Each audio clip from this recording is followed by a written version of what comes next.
बिस्मिल्लाहिर्रहमानिर्रहीम। अस्सलाम वालेकुम नाज़रीन, मैं हूं आपका मेज़बान ज़ुल्फ़कार शवाहला। आप देख रहे हैं गुलिस्तान न्यूज़ कसोर।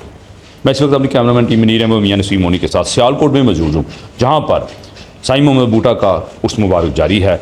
मेरे साथ कसूर से आए हुए हमारे मेहमान बाबा मोहम्मद मंशा कलंदरी साहब, बड़ी प्यारी शख्सियत है, बड़ी मोहब्बत वाली शख्सियत है। उनके साथ भाई मुख्तियार साहब भी हैं, वो भी आज सियालकोट में मौजूद है। मैं भी इनके साथ, हमारी गुलिस्तान न्यूज़ की टीम भी सियालकोट में मौजूद है। हम इस हवाले से साईं मोहम्मद बूटा के हवाले से बाबा मंशा कलंदरी साहब और भाई मुख्तियार साहब से बात करेंगे। अस्सलाम वालेकुम भाई जी। अस्सलामु अलैकुम जनाब। अस्सलाम वालेकुम जी। वालेकुम सलाम। बाबा मंशा साहब, बताइएगा कि साईं मोहम्मद बूटा साहब के साथ आपकी अकीदत कितने अरसे से है और कब आप उनको मिले? जब आपकी उनके साथ ऐसी अकीदत पैदा होगी, आप कसूर से सियालकोट में उनके दरबार पर अक्सर ही आते हैं हाजिरी देने के लिए अपने दोस्तों के साथ? जी जी। जब उन अपनी ज़िंदगी में वो याद थे तो 20 साल उन्होंने बुल्ले शाह सरकार हाज़िरी की है, और उनके साथ कुछ 7 साल या 8 साल अंदाज़ा, तकरीबन मैं ज़्यादा तो नहीं बयान कर सकता, अंदाज़ा है कि 8-7 साल उनके साथ मैंने भी वहाँ, उन्होंने डेरा लगाया था और वहाँ हम भी जाकर बैठते थे। हमारा दोस्त एक बाबू नज़ीर था, वो भी साथ होता था, और भी दोस्त साथ होते थे। उसके बाद इनका वसाल हो गया और अब तकरीबन 26 या 27 साल के अरसा में हम उनके दरबार पर हाज़िरी दे रहे हैं। और अल्लाह ताला ने बहुत से लोगों को उनकी मुरादें अल्लाह ने उनकी दुआओं से पूरी की हैं, और वो लोग वहाँ हाज़िरी देते हैं। और उनके बाबा मोहम्मद बूटा, साईं मोहम्मद बूटा के बच्चे भी बहुत मोहब्बत से पेश आते हैं। तो हम भी बहुत बड़ी महफ़िल होती है। आप बाबा जी के हवाले से कोई हमारे नाज़रीन को बताइएगा कि वो कैसी शख्सियत थी, मजहबी शख्सियत थी? आप कौन सी उनकी खूबी से मुतासर होकर उनके साथ आपकी अकीदत ऐसी बनी कि आप कसूर से सियालकोट अक्सर आते हैं अपने दोस्तों के साथ? जी, वो बहुत मोहब्बत वाले लोग थे, और ये मोहब्बत जो होती है ना, ये एक मकनातीस होता है। इसमें इंसान जैसे मकनातीस के तरफ लोहे का रुख कर दो तो वो खींचा चला जाता है। इसी तरह जब लोगों की कोई मन्नत मांगी है किसी ने, या अल्लाह से कुछ मांगा है इसके तामन से और इसके हवाले से, तो उसकी पूरी होगी तो वो वहाँ जाएगा ही ना, वो वहाँ जाएगा। इसी तरह उन्होंने अपनी मोहब्बत से और अपने इखलाक से और इन चीज़ों से लोगों को अपनी तरफ माइल किए। भाई मुख्तियार साहब, आप बताइएगा कि आप साईं मोहम्मद बूटा साहब के साथ आपकी अकीदत है, आपकी कितने अरसे से उनके साथ अकीदत थी? तकरीबन 25-30 साल से हम जानते हैं। वो हमारे घर में भी आते रहे हैं, हम भी जाते रहे हैं। इसी तरह जो है ना, हम उर्स पे भी जाते हैं, तो साईं मोहम्मद बूटा हमारे घर में भी आते रहे हैं। तो काफ़ी देर से हम उनको जानते हैं, और वहाँ उर्स पे भी तकरीबात के, उनकी वफ़ात के बाद हम उर्स पे सालाना हर साल जाते हैं। आप उर्स के अलावा भी सियालकोट में उनके मज़ार पर आते रहते हैं कि उर्स पे के मौके पर ही आते हैं?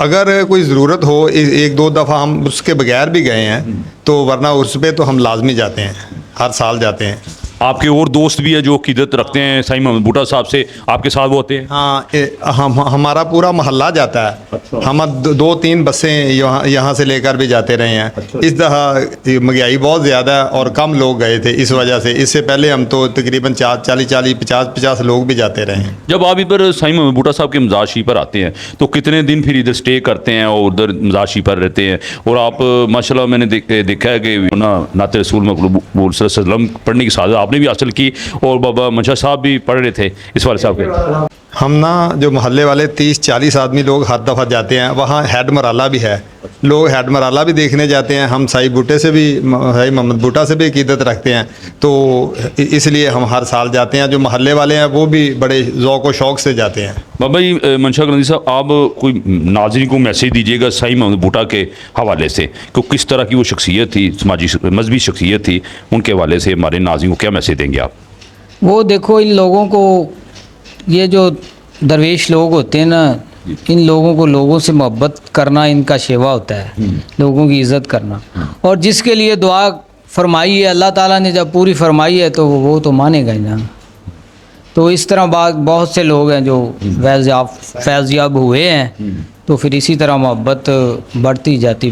آپ بھی فیض یاب ہوئے ہیں سعید محمد بھٹا سے؟ ہاں جی، ہم سے تو بہت محبت کرتے تھے اور مجھے صوفی محمد منشا بولتے تھے، اچھا اچھا، ان کی محبت ہے۔ اور جب ان کا وصال قریب آیا تھا تو انہوں نے مجھے بولا کہ آپ نے ہمارا پتہ لینے لاہور آنا۔ اس وقت وہ ایسا اسپتال میں داخل تھے، انمول اسپتال میں۔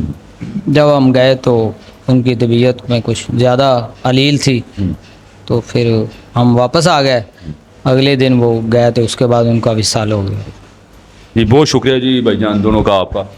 جی ناظرین، یہ تھے بابا محمد منشا قلندری صاحب اور بھائی مختار صاحب۔ سعید محمد بھٹا کے حوالے سے، ان کے رات زندگی کے حوالے سے، جس طرح کی وہ مذہبی شخصیت تھی، جس طرح کا ان کے ساتھ پیار تھا، ایک عقیدت تھی ان کے ساتھ۔ ظاہری بات ہے کہ جب بندہ کسی کے ساتھ عقیدت رکھتا ہے تو لازمی بندہ مزار شریف پہ وہ حاضری کے لیے جاتا ہے، کیونکہ اولیاء اللہ کے مزارات پر حاضری دینا بڑے نصیب کی بات ہوتی ہے۔ میں سمجھتا ہوں کہ ایسی پیاری مذہبی شخصیات سعید محمد بھٹا جیسی، جو ہزاروں لوگ فیض یاب ہوئے ان سے، جس طرح بھائی منشا صاحب نے اور بھائی مختار صاحب نے بھی بتایا۔ امید ہے کہ ہمارا یہ آپ کو پروگرام ضرور پسند آیا ہوگا۔ ہمارے چینل کو سبسکرائب کرنا نہ بھولے گا۔ اللہ حافظ۔ لوگ کہتے ہیں کہ سایہ تیرے پیکر کا نہ تھا، لوگ کہتے ہیں کہ سایہ تیرے پیکر کا نہ تھا، میں تو کہتا ہوں جہاں بر پہ ہے نعت سنا دینا، چارہ نہ کوئی کرنا، بس ایک نعت سنا دینا، نہ چیز ظہوری کی جب سانس اڑی ہوگی، نہ چیز ظہوری کی جب سانس اڑی ہوگی، وہ کیسا سما ہوگا، وہ کیسی گھڑی ہوگی، جب پہلی نظر ان کے روزے پہ پڑی ہوگی۔ سبحان اللہ۔ تماشا نہیں ہونے دیتے ان کا رنگتا، ان کا رنگتا۔ اور اج دی محفل دا سب تو بڑا شعر پیش کر رہے ہیں، مل کے ذاکو سبحان اللہ۔